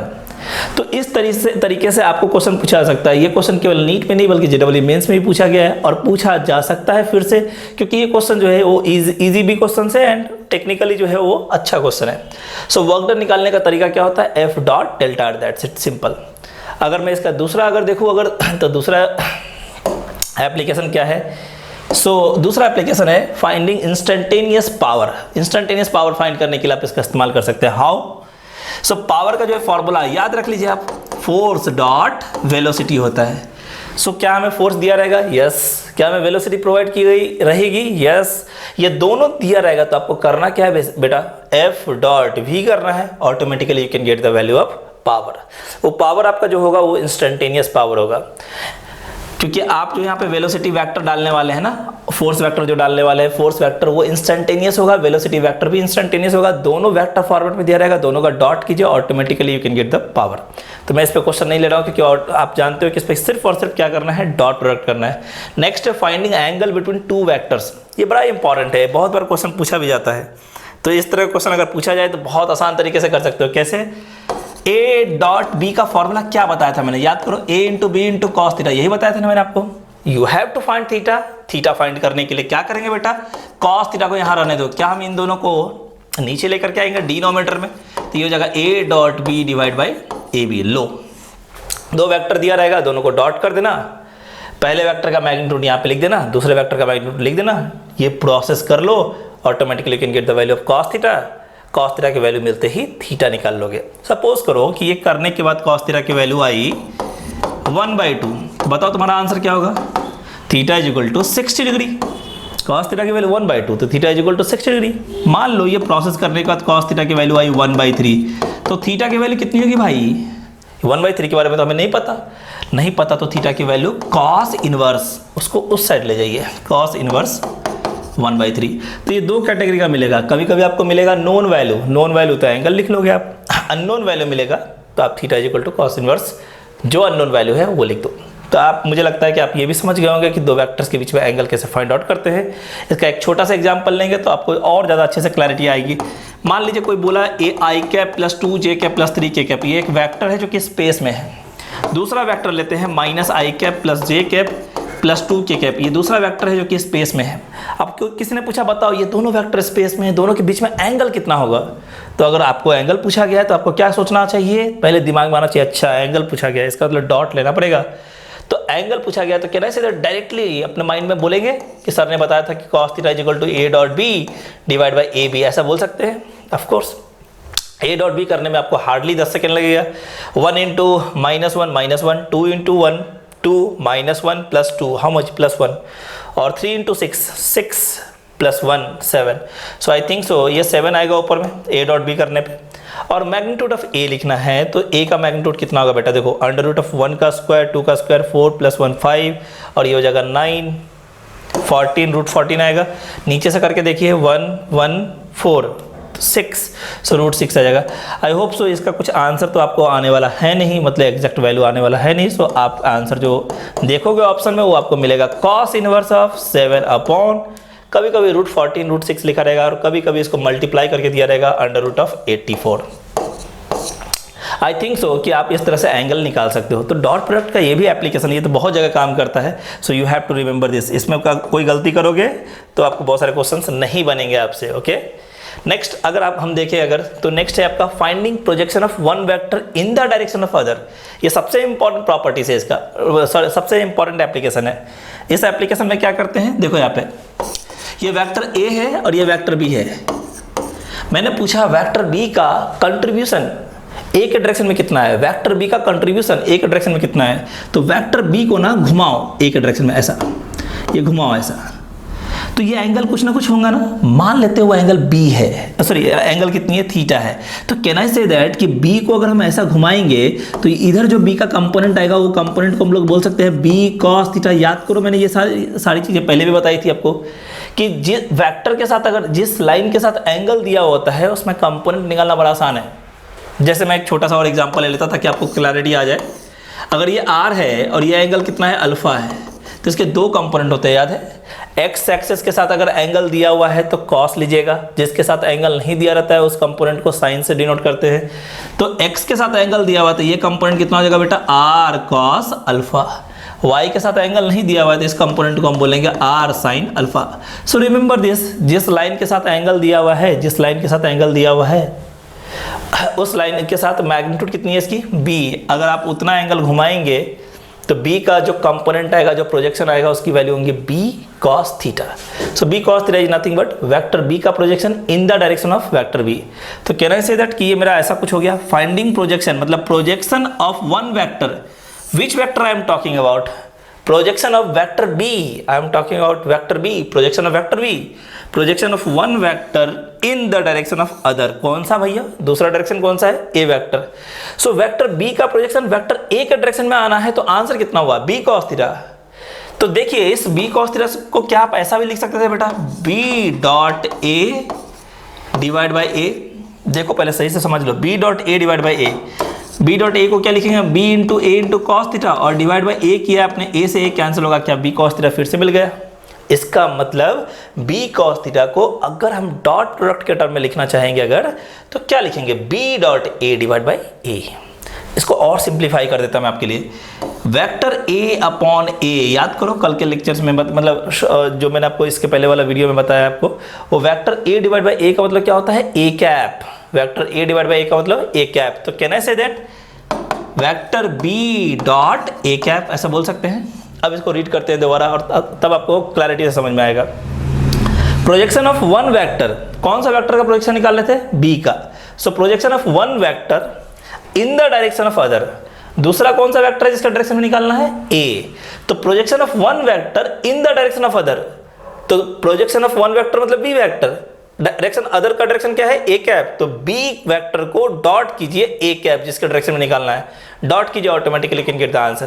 तो बात पूरी समझ में आ गई कि अगर एक वेक्टर का प्रोजेक्शन दूसरे वेक्टर का डायरेक्शन में अगर निकालना है तो कैसे निकालेंगे, बहुत सिंपल। अगर वेक्टर a का प्रोजेक्शन निकालना है b के डायरेक्शन में, तो vector a dot b cap, कहानी खत्म। b का निकालना है a के डायरेक्शन में, तो vector b dot a cap. c का निकालना है b के डायरेक्शन में अगर, तो c vector dot b cap. मतलब जिस वेक्टर का प्रोजेक्शन निकालना हो वेक्टर लिखिए, जिसका डायरेक्शन में निकालना हो डायरेक्शन लिखिए, दोनों का डॉट कीजिए, automatically you get the answer. एक छोटा सा एग्जांपल लूंगा और उसके बाद जो है नेक्स्ट पॉइंट की तरफ चलेंगे। जैसे मान लीजिए कि वेक्टर ए दिया हुआ है i cap plus J cap minus 2k cap, और वेक्टर बी दिया हुआ है i cap plus J cap minus 5k cap. ऐसा दिया हुआ है दो वेक्टर्स, और मुझे निकालना है वेक्टर ए का प्रोजेक्शन बी के डायरेक्शन में। कुछ नहीं करना है, वेक्टर ए का प्रोजेक्शन निकालना है, ओके, b के डायरेक्शन में निकालना है, ओके, डॉट लीजिए, automatically you can get the projection of vector a in the direction of vector b। तो इन दोनों को सॉल्व कर लेते हैं फटाफट। a वेक्टर की जगह लिखेंगे आई कैप प्लस जे कैप माइनस 2k कैप, और बताओ b वेक्टर का वेक्टर लिखना है कि डायरेक्शन लिखना है। अगर डायरेक्शन लिखना है तो vector b divide by magnitude of b। So vector b कितना है बेटा, आई cap j cap minus 5k cap, और इसका मैग्नीट्यूड कितना हो जाएगा, 1 1 और 25 मतलब 27। So root of 27। चलिए ये दोनों का डॉट करना है, डॉट करेंगे आ जाएगा। i को i के साथ डॉट कीजिए, j को j के साथ डॉट कीजिए, k को k के साथ डॉट कीजिए। डॉट करना तो आसान है, सबसे आसान तो यही है। तो i को i के साथ करेंगे तो बोले कितना आएगा 1, j को j के साथ करेंगे तो कितना आएगा 1, k को k के साथ करेंगे तो कितना आएगा बेटा 10 डिवाइड बाई रूट 27। तो 1 1 2 और ये 12, so 12 upon root 27। So I can say that मेरे पास जो आंसर आएगा वो आंसर क्या आएगा, वेक्टर ए का कंट्रीब्यूशन वेक्टर बी के डायरेक्शन में, या वेक्टर ए का प्रोजेक्शन वेक्टर बी के डायरेक्शन में, या वेक्टर ए का कंपोनेंट वेक्टर बी के डायरेक्शन में, how much the value 12 upon root 27। ये किसके डायरेक्शन में है, ये बी के डायरेक्शन में है। तो अगर कभी आपको ये भी सवाल पूछ दिया जाए कि वेक्टर कंपोनेंट, यहाँ पे देखो वेक्टर कंपोनेंट नहीं लिखा है मैंने, अब लिख रहा हूं मैं वेक्टर प्रोजेक्शन या vector component of one vector, किस वेक्टर के बारे में बात करते हैं, A, in the direction of B, in the direction of B. तो कैन आई से दैट कि कंपोनेंट तो इतना ही होगा 12 अपॉन रूट 27, बट बताइए जल्दी से मुझे कौन सा डायरेक्शन में है, ये बी के डायरेक्शन में है। सो बी के डायरेक्शन को कॉपी पेस्ट मारो, बी का डायरेक्शन आपने पहले निकाल लिया था, इसको कॉपी पेस्ट मार दो यहाँ से। ये पूरा का पूरा क्या था भाई, डायरेक्शन था, उसको उठाइए, उठा करके यहाँ पे सेट कर लीजिए, automatically you can get the answer. I cap j cap minus 5k cap upon root 27, दोनों को मल्टीप्लाई कीजिए, ऑप्शन में आपको मैच हो जाएगा ये कौन सा आंसर है। तो मुझे लगता है आपको दोनों बात समझ में आ गई होगी कि स्केलर कंपोनेंट क्या होता है, ये वैल्यू। अगर वेक्टर कंपोनेंट निकालना है तो उसके साथ डायरेक्शन अटैच कर दीजिए, उसके साथ डायरेक्शन अटैच कर दीजिए, ऑटोमेटिकली वेक्टर कंपोनेंट भी निकल जाएगा। तो ये इसका एप्लीकेशन है, आप इसको ध्यान में रखिए, बहुत इंपॉर्टेंट था ये एप्लीकेशन। उसके बाद नेक्स्ट है आपका checking orthogonality of two vector, ये भी बहुत इंपॉर्टेंट है। शायद आपने देखा भी होगा कि दो वेक्टर अगर परपेंडिकुलर है, तो मैंने आपको कितनी बार बताया, दो वेक्टर अगर परपेंडिकुलर है मतलब a डॉट बी की वैल्यू कितनी हो जाएगी भाई, 0। चेक कीजिए परपेंडिकुलर है कि नहीं है, ऑर्थोगोनल है कि नहीं है, तो दोनों का डॉट कीजिए, डॉट की वैल्यू कितनी आ जाएगी, 0। ऑर्थोगोनल हो जाएगा वो, ठीक है। ऑर्थोगोनल चेक करते समय एक और इस तरह का क्वेश्चन बनता है, देखो vector a equal to i plus 2j minus c k cap ऐसा दिया रहेगा, vector b equal to 2i cap minus 3j cap plus 4k cap ऐसा भी दिया जा सकता है, और बोला जाएगा कि दोनों वेक्टर एक दूसरे के परपेंडिकुलर, बोल दिया आपको। तो परपेंडिकुलर जैसे ही बोला आपको, तो आपको क्या समझ में आया, a डॉट बी की वैल्यू कितनी होनी चाहिए, 0। करो a डॉट बी की वैल्यू 0 पुट कर दो, जल्दी से डॉट निकाल लो, 1 into 2 2, 2 into minus 3 minus 6 minus 4c, this is equal to 0। Minus 4 को उधर ले जाओ तो प्लस 4 हो जाएगा, तो c की वैल्यू हो जाएंगी माइनस 1। इस तरह के छोटे छोटे सिंपल सवाल आपसे पूछे जाते हैं, तो आप इसमें कभी घबराना मत। इस तरह से आप चेक कर सकते हो, दो वेक्टर अगर परपेंडिकुलर है, ऑर्थोगोनल है, तो डॉट उसका 0 होगा। दो वेक्टर का डॉट 0 है मतलब एक दूसरे पे परपेंडिकुलर होगा, तो दोनों के बीच में एंगल कितनी बनेगी, 90 डिग्री। तो ये रिवर्स वाला क्वेश्चन भी पूछा जा सकता है। तो आप इस तरह के जितने भी क्वेश्चन होंगे सबको हैंडल कर पाओगे। सो मुझे लगता है कि जितने भी पॉइंट्स मैंने बताया, अगर आप वो सारे पॉइंट्स को याद रखोगे तो डॉट के पूरे एप्लीकेशंस आपसे हो जाएंगे, आई थिंक सो। नाउ लास्ट पॉइंट है जो है क्रॉस एप्लीकेशंस। फटाफट क्रॉस वेक्टर क्रॉस प्रोडक्ट का है एप्लीकेशंस हम लोग देख लेते हैं फटाफट। सबसे पहले एप्लीकेशन नंबर 1 जो है फाइंडिंग टॉर्क। टॉर्क निकालने के लिए इस्तेमाल किया जाता है। डायरेक्ट फॉर्मूला याद रखिए, टॉर्क का फॉर्मूला क्या होता है, अगर आपने अभी नहीं पढ़ा है तो सिर्फ टॉर्क का फॉर्मूला याद रखिए। टॉर्क इज इक्वल टू होता है आर क्रॉस एफ। आर का मतलब होता है पोजीशन वेक्टर, एफ का मतलब होता है फोर्स वेक्टर। आपको दिया रहेगा क्वेश्चन ऐसा दिया जाता है, मान लीजिए ये पॉइंट है, कोऑर्डिनेट दिया रहेगा 2, 3, 4 और बोला जाएगा कि इस पे फोर्स जो है वो है i cap minus 2j cap plus 3k cap, ऐसा फोर्स है। ऐसा बोला जाएगा आपको कि बताइए यहाँ पे टॉर्क कितना डेवलप होगा। Don't worry about this. R vector कितना है 2, 3, 4। This means can I say that कि मेरे पास जो आर वेक्टर है वो 2i cap plus 3j cap plus 4k cap, ऐसा बोल सकते हैं। और उसको क्रॉस करना है, किससे करना है बेटा, एफ वेक्टर से। कर लो फटक से, i cap minus 2j cap plus 3k cap. आपको कुछ देर पहले मैंने सिखाया है कि a क्रॉस b कैसे करते हैं, determinant method. i j k coefficient, पहला वेक्टर r वेक्टर है, उसके कॉफिशिएंट को लिख लीजिए रो में, फिर दूसरे वेक्टर के कॉफिशिएंट को दूसरे रो में लिख लीजिए, डिटर्मिनेंट सॉल्व कीजिए, automatically you can get the value of torque. So मुझे लगता है अभी इस पे सवाल अगर आएगा तो आपसे बन जाएगा, आइडिया आ चुका है आपको कि टॉर्क कैसे निकालते हैं। नेक्स्ट अगर हम इसमें देखेंगे find angular momentum. So direct formula लिख रहा हूँ मैं आपको, ये फार्मूला आपके लिए बहुत इंपॉर्टेंट है। सो आप इसको डायरेक्ट फार्मूला जो है याद रखिए। टॉर्क एंगुलर मोमेंटम निकालना है एल वेक्टर, तो इसका डायरेक्ट फार्मूला होता है आर क्रॉस पी, जहाँ पे पी का मतलब होता है लीनियर मोमेंटम, पी मतलब होता है linear momentum. Can I say that mass into velocity, mass into velocity को मोमेंटम बोलते हैं। सो मास इनटू वेलोसिटी वेक्टर को क्या बोलेंगे, लीनियर मोमेंटम वेक्टर। सो पी वेक्टर आपको मालूम चल जाएगा, आर वेक्टर आपको दिया रहेगा, दोनों को क्रॉस कीजिए, automatically can get the value of L vector. इस तरह से एल वेक्टर का मैग्नीट्यूड वगैरह सब कुछ निकाल सकते हैं। नेक्स्ट है आपका finding parallelogram area if adjacent sides are given. ये भी बहुत इंपॉर्टेंट है, बहुत बार क्वेश्चन पूछा भी गया है, तो आप ध्यान रखिए। एडजेसेंट साइड्स अगर दिया हुआ है, जैसे मान लो ना ये पैरेललोग्राम है, एडजेसेंट साइड का मतलब क्या होगा, तुम खुद ही बताओ कि एडजेसेंट साइड का मतलब क्या। हम बोल सकते हैं कि ये वाला साइड अगर दिया हुआ है अगर, तो दूसरा एडजेसेंट साइड या तो ये हो सकता है या फिर ये वाला हो सकता है। तो मान लीजिए ये वाला वेक्टर और ये वाला वेक्टर अगर आपको प्रोवाइड कर दिया जाए, ये वेक्टर ए है और ये वेक्टर बी है, तो मैथमेटिकली जब हम ए क्रॉस बी करेंगे, ए क्रॉस बी, तो a into B into sine theta आएगा उसका मैग्नीट्यूड। तो a into B into sine theta ही इसका एरिया भी आता है mathematically. So can I say that कि इसका एरिया जो होगा that is nothing but magnitude of A cross b. तो कभी भी अगर आपको निकालना है पैरेललोग्राम का एरिया, एडजेसेंट साइड अगर गिवन हो, एडजेसेंट साइड से, डायगोनल्स नहीं बोला मैंने, साइड्स बोला है, तो एडजेसेंट साइड अगर गिवन होगा तो directly you can write the answer area this is equal to a cross b का मैग्नीट्यूड, ए क्रॉस बी का मैग्नीट्यूड। चलो जल्दी इसी पे बताओ, एक पॉइंट और बताओ मुझे। अगर मैं यहाँ से बीच से अगर एक लाइन ड्रॉ कर दूँ ये वाला, क्या ये दो पार्ट में जो है वो ट्रायंगल का एरिया बन जाएगा? तो अगर आपसे ट्रायंगल का एरिया पूछा जाता सेम सवाल में, ट्रायंगल का एरिया, तो क्या आप बोल सकते हैं कि ट्रायंगल का जो एरिया होगा, ये तो पैरेललोग्राम का एरिया था, ये एरिया पैरेललोग्राम था, अगर मुझे ट्रायंगल का एरिया लिखना है अगर, तो क्या होगा बताओ जल्दी से। तो ए क्रॉस बी का मैग्नीट्यूड पूरा पैरेललोग्राम का हो गया, तो उसका आधा क्या होगा, ट्रायंगल का एरिया हो जाएगा। तो आप ये भी याद रख सकते हो कि mod of A cross b and divide by हम 2 करेंगे, तो automatically I can get the value of area of triangle. So next point वही है, finding triangle area if adjacent sides are given. Adjacent side अगर दिया रहेगा तो area कैसे निकालेंगे ट्रायंगल का, आप जानते हैं, ठीक है, a क्रॉस b का मैग्नीट्यूड डिवाइड बाय 2। नेक्स्ट है finding parallelogram area if diagonals are given. This is again very important point, tricky है, बहुत बार बच्चे गलती करते हैं। डायगोनल्स आर गिवन, अगर आपको डायगोनल दिया हुआ है, आप पैरेललोग्राम का एरिया अगर फाइंड करना है तो you can say that like this, d1 cross d2, बच्चे यही करते हैं, d1 क्रॉस d2, d1 एक डायगोनल है, d2 दूसरा डायगोनल है, तो बच्चे को ये फॉर्मूला याद रहता है a क्रॉस b का। तो मुझे बताओ a क्रॉस b का जो फॉर्मूला मैंने लिखा था, ये वाला पैरेललोग्राम के लिए, ये वाला फॉर्मूला जो लिखा था, ये फॉर्मूला किसके लिए लिखा था मैंने, एडजेसेंट साइड्स के लिए क्या डायगोनल्स के लिए? एडजेसेंट साइड के लिए फॉर्मूला होता है, लेकिन जब डायगोनल्स पिक्चर में आता है ना, तो d1 क्रॉस d2 नहीं लिखना चाहिए आपको, d1 क्रॉस d2 अपॉन 2 लिखना पड़ेगा आपको।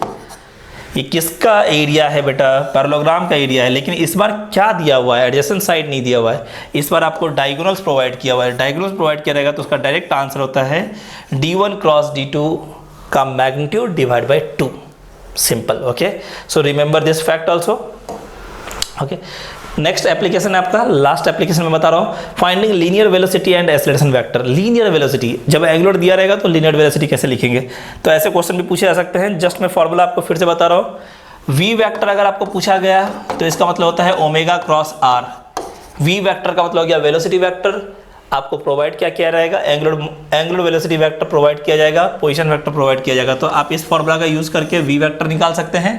अगर आपको लीनियर एक्सेलरेशन पूछा गया है तो अल्फा दिया रहेगा, अल्फा का मतलब होता है angular acceleration. So alpha cross r करेंगे तो ऑटोमेटिकली आप देखेंगे सब क्रॉस प्रोडक्ट का ही इस्तेमाल किया जा रहा है हर जगह पे। यहाँ भी क्रॉस है, यहाँ भी क्रॉस है, मतलब अगर आपको क्रॉस अगर आता है तो इस तरह के क्वेश्चंस में जो डेटा दिया रहेगा पुट कीजिए डेटा को, automatically you can get the value of velocity vector and acceleration vector. Okay, so I think सो आपको समझ में आ गया होगा पूरा, राइट? कुछ गोल्डन पॉइंट्स है जो कि आप समझ लीजिए, फटाफट मैं इसको एक्सप्लेन कर देता हूं और उसके बाद अपना सेशन खत्म हो जाएगा। Unit vector does not have any unit, unit vector के पास कोई यूनिट नहीं होता है, this is fact. Okay, so अगर मान लीजिए कोई अगर ए कैप लिखता है तो क्या लिखोगे आप बेटा, वेक्टर ए डिवाइड बाई ए ना। अगर मान लीजिए ये 10 न्यूटन फोर्स लगा नॉर्थ डायरेक्शन में, तो अगर मैं उसके मैग्नीट्यूड से डिवाइड करूं, मतलब 10 न्यूटन से डिवाइड करूं, तो देखो 10 न्यूटन से 10 न्यूटन कैंसिल हो गया, बचा नंबर 1, यानी कि केवल 1 नंबर बचा, न्यूटन भी कैंसिल हो गया, तो उसके पास यूनिट है क्या? नहीं है ना। सो यूनिट नहीं है, यूनिटलेस होता है, और इसका डायरेक्शन क्या रहेगा, नॉर्थ, यानी कि इट रिप्रेजेंट्स डायरेक्शन। इसलिए बोला जाता है कि यूनिट वेक्टर जो है ये केवल और केवल डायरेक्शन को रिप्रेजेंट करने का काम करता है। इसके पास मैग्नीट्यूड कितना होता है, 1, और इसके पास कोई यूनिट नाम की चीज़ नहीं होती है। बच्चे कंफ्यूज रहते हैं इसमें, 1 न्यूटन लिख देते हैं कभी कभी। 1 न्यूटन कैसे होगा भाई, 10 न्यूटन, न्यूटन से न्यूटन कैंसिल हो गया, तो आपके पास नंबर बचेगा और वो जस्ट उसका नंबर है, यूनिट उसके साथ अटैच नहीं होता है। सो रिमेंबर दिस, इसमें बहुत सारे बच्चे कंफ्यूज रहते हैं। Minimum 2 vectors of equal magnitude are required to produce 0 resultant. अगर मान लो तुम्हारा फ्रेंड जो है 10 न्यूटन का फोर्स इधर लगा रहा है, तो बताओ इसको नलिफाई करने के लिए तुमको कहाँ फोर्स लगाना चाहिए, 10 न्यूटन का बैकवर्ड डायरेक्शन में। तो 10, अगर मैं ऑप्शन दूँ, ये बात ऑप्शन दूँ कि इक्वल अमाउंट ऑफ फोर्स लगा सकता है, तो आप बोलोगे सर 10 न्यूटन का अगर फोर्स हम लगा सकते हैं तो हम बैक डायरेक्शन में लगाएंगे, तो नेट फोर्स की वैल्यू कितनी हो जाएगी, 0। तो मिनिमम कितने फोर्स रिक्वायर्ड है न्यूट्रलाइज करने के लिए, 2 फोर्स। तो I can say that minimum 2 forces of equal magnitude, this is very important word, equal magnitude. Magnitude equal होना बहुत इंपॉर्टेंट है। अगर मैग्नीट्यूड अनइक्वल होगा तो ये दोनों एक दूसरे को कैंसिल आउट नहीं कर पाएगा, रिजल्टेंट 0 नहीं हो पाएगा। सो सबसे पहला पॉइंट आपको ध्यान रखना है कि मिनिमम 2 वेक्टर्स कब रिक्वायर्ड है, जब आपको ये क्वेश्चन में दिया रहेगा कि इक्वल मैग्नीट्यूड प्रोवाइडेड है अगर, तो ही मिनिमम 2 वेक्टर्स रिक्वायर्ड है, अदरवाइज 2 से ज्यादा वेक्टर की जरूरत पड़ने वाली है आपको। एक एग्जांपल लेता हूं मैं, अगर मैं बोलूं एक 10 न्यूटन का फोर्स लगा रहा है तुम्हारा फ्रेंड, और तुमने बोला सर मेरे पास 10 न्यूटन का फोर्स तो नहीं है, तो क्या तुम कभी भी इसको 2 फोर्स से बैलेंस कर पाओगे क्या? 10 न्यूटन नहीं है तो आपके पास मान लीजिए 9 न्यूटन है, देखिए यहाँ पे 9 न्यूटन अगर है तो 10 न्यूटन 9 न्यूटन से बैलेंस होगा ही नहीं, 0 रिजल्टेंट प्रोड्यूस होने का कोई चांस नहीं है। तो आपको क्या करना पड़ेगा, एक और तीसरे वेक्टर को पिक्चर में लाना पड़ेगा और तब एक्स्ट्रा 1 न्यूटन का और फोर्स लगाना पड़ेगा, तब जाकर के हम बोलेंगे कि ये न्यूट्रलाइज हो सकता है, मतलब नेट फोर्स की वैल्यू 0 हो सकती है। तो यहाँ पे जो वर्ड मैंने यूज किया था मिनिमम 2 वेक्टर्स, अब क्या बोलेंगे उसको, minimum 3 vectors, minimum 3 vectors of unequal magnitude. So magnitude अगर अनइक्वल होगा तो उस केस में मिनिमम 3 वेक्टर्स रिक्वायर्ड है, जो कि नेक्स्ट पॉइंट है आपका। So remember all this facts, ये सब फैक्टफुली जो है क्वेश्चन पूछा जाता है। मिनिमम 3 वेक्टर्स ऑफ अनइक्वल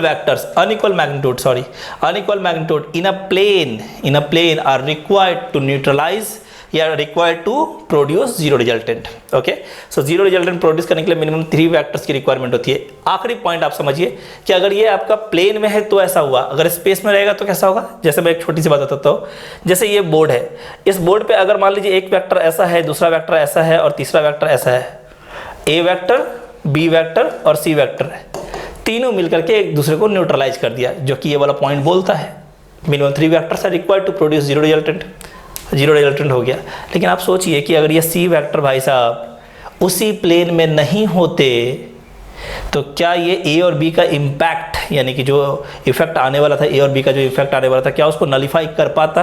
अगर ये सी वेक्टर ऐसा ना होकर के अगर ये ऐसा होता, अगर 3D स्पेस में होता अगर, तो ये सी वेक्टर का डायरेक्शन ऐसा है, जबकि ए और बी का रिजल्टेंट तो इसी प्लेन में आने वाला है भाई। ए और बी का 2 वेक्टर का रिजल्टेंट उसी प्लेन में आएगा। देखो ए और बी का जो रिजल्टेंट आएगा वो इसी प्लेन में आएगा। बट अगर ये सी वेक्टर अगर मान लीजिए ये ऐसा प्लेन में ना होकर के ऐसा हो गया, अगर 3D स्पेस में आ गया, अगर तो स्पेस में आ गया तो इसका डायरेक्शन ऐसा और इसका डायरेक्शन ऐसा, तो इन दोनों का रिजल्टेंट कुछ निकल के ऐसा आ जाएगा, बट जीरो तो नहीं हो पाएगा। तो जीरो करने के लिए एक और वेक्टर की रिक्वायरमेंट हो जाएगी। हियर रिजल्टेंट जो आया उसके रिवर्स में एक लगाना पड़ेगा, तब जाकर के वो न्यूट्रलाइज होगा। तो कितने वेक्टर्स की रिक्वायरमेंट हुई? मिनिमम 4 वेक्टर्स की रिक्वायरमेंट हुई। तो अगर ये वर्ड यूज किया जाए इन अ प्लेन अनइक्वल मैग्नीट्यूड तो मिनिमम 3 वेक्टर्स रिक्वायर्ड। अब इसी वर्ड को अगर मैं थोड़ा सा मॉडिफाई करूं, अगर minimum 4 vectors of unequal magnitude in space, word use किया गया स्पेस, तो स्पेस में अगर है वेक्टर्स तो मिनिमम 4 वेक्टर्स का रिक्वायरमेंट होता है जीरो रिजल्टेंट प्रोड्यूस करने के लिए। मैंने ये सारे पॉइंट्स क्यों बताया, क्योंकि ये बहुत सारे एग्जामिनेशन से पूछे जा चुके हैं और अभी भी पूछे जाएंगे, क्योंकि बच्चे कंफ्यूज रहते हैं इसमें। आपको कंफ्यूज होने की जरूरत नहीं है, आप ये 3 पॉइंट्स माइंड में रखो, आपको आपके लिए बड़ा बेनिफिशियल रहेगा ये तीनों points. Okay, sum of squares of direction cosines of a given vector is always unity. ये बहुत सिंपल है। जैसे एक छोटा सा फैक्ट बताया था, बस एक छोटा सा फैक्ट है कि अगर कोई वेक्टर का डायरेक्शन लिखना है तो आई कैप, जे कैप और के कैप के 3 कॉफिशिएंट होते हैं। पहले कॉफिशिएंट को बोलते हैं कॉस अल्फा, दूसरे को बोलते हैं कॉस बीटा और तीसरे को बोलते हैं कॉस गामा। अगर आप इस फॉर्मेट में लिखते हैं तो मैं बोलूँगा आपको कि आपने जो डायरेक्शन लिखा है वो डायरेक्शंस कोसाइंस के रूप में लिखा है, cos alpha a cap, cos beta j cap, cos gamma k cap. तो इसी चीज़ को cos alpha, cos beta, cos gamma, इन सब को बोला जाता है डायरेक्शन कोसाइंस। Direction cosines. आपको ये भी मालूम है कॉस अल्फा की मैक्सिमम वैल्यू कितनी होती है, कॉस थीटा की मैक्सिमम वैल्यू कितनी होती है 1। तो इसका मतलब ये तीनों ही जो नंबर आने वाले हैं वो तीनों ही नंबर 1 से छोटे आने वाले हैं। सो ये 3 छोटे छोटे नंबर से, 1 से छोटे नंबर से, ये नंबर से अगर दिया रहेगा तो किसी भी वेक्टर का डायरेक्शन लिख सकते हैं। जैसे फॉर एग्जांपल मैं अगर आपको बोलूँ कि एक वेक्टर मेरे पास है जिसका डायरेक्शन कोसाइंस 1/2, 1/3 एंड अल्फा है, मान लीजिए ऐसा कुछ। इसका मतलब 1/2 आई कैप प्लस 1/3 जे कैप प्लस अल्फा के कैप, ये मिलकर के क्या बनाने वाला है?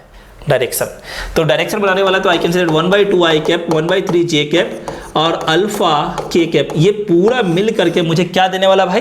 डायरेक्शन देने वाला है। तो लेट्स से दैट ये डायरेक्शन को हम बोलते हैं ए कैप। कैसे निकालेंगे ये अल्फा की वैल्यू? उसको निकालने के लिए बड़ा सिंपल तरीका है। ए कैप का मैग्नीट्यूड, ए कैप डायरेक्शन है ना, तो उसका मैग्नीट्यूड क्या हो जाएगा? 1।